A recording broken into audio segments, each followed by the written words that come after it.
IPL fan wars లో పడి మనం వెస్ట్ బెంగాల్ లో జరుగుతున్న రియల్ టైమ్ ఎలక్షన్ వార్ ని పట్టించుకోవట్లేదు కానీ లాస్ట్ 15 years గా వెస్ట్ బెంగాల్ ని రూల్ చేస్తున్న టీఎంసీ పార్టీ అండ్ మమతా బెనర్జీకి బిగ్గెస్ట్ పొలిటికల్ షాక్ ఇచ్చింది బీజేపీ పార్టీ.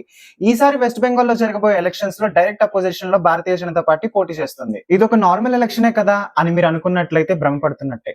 ఒకవైపు టీఎంసీ పార్టీ, ఇంకోవైపు BJP party. Every rally, every speech and every vote high voltage tension తో ఎలక్షన్ నడుస్తోంది. ఈ పొలిటికల్ వార్ కి అసలు మెయిన్ రీజన్ ఏంటి అని అంటే దేశం మొత్తాన్ని కదిలించిన doctor Moumita rape and murder case. ఆమెకి ఇంకా జస్టిస్ జరగలేదు. అప్పుడే జనాలకు వచ్చిన డౌట్ ఏంటి అంటే అసలు సిస్టమ్ సీరియస్ గా ఉందా లేదా, ఈ కేసు సాల్వ్ అవుతుందా లేదా అనే యాంగర్ అండ్ ఫ్రస్ట్రేషన్ తో స్లోగా పొలిటికల్ ఇష్యూగా మారింది. ఇప్పుడే ఎంట్రీ ఇచ్చింది బీజేపీ. భారతీయ జనతా పార్టీ ఈ కేసుని ఒక క్రైమ్ లాగా కాకుండా పీపుల్ లో ఎమోషనల్ క్యాంపెయినింగ్ ని స్టార్ట్ చేశారు. స్పీచెస్ లో అండ్ ర్యాలీస్ లో పదే పదే ఈ ఇష్యూని హైలైట్ చేసి పీపుల్ సపోర్ట్ ని బిల్డ్ చేశారు. ఈ మొత్తం సినారియోలో మేజర్ రోల్ ప్లే చేసింది అమిత్ షా. అమిత్ షా ఈసారి టీఎంసీ పార్టీని పవర్ నుండి రిమూవ్ చేయాలని పిచ్చ కసి మీద ఉన్నారు. ఈ ఎలక్షన్ మొత్తాన్ని హై స్టేక్ గేమ్ గా మార్చేశారు. ఈ స్టోరీలో ఎమోషనల్ అండ్ పవర్ఫుల్ ట్విస్ట్ ఇప్పుడే స్టార్ట్ అయింది. డాక్టర్ మౌమిత అమ్మగారు ఈవిడ ఇప్పుడు బీజేపీ తరపున ఎమ్మెల్యే క్యాండిడేట్ గా పోటీ చేస్తున్నారు.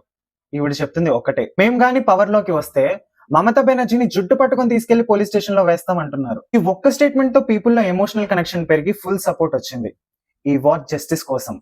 లాస్ట్ 15 years గా టీఎంసీ పార్టీ వెస్ట్ బెంగాల్ ని రూల్ చేసింది, కానీ ఇకపై రూల్ చేయబోయేది భారతీయ జనతా పార్టీ. దీంట్లో no change. Comment down your opinion.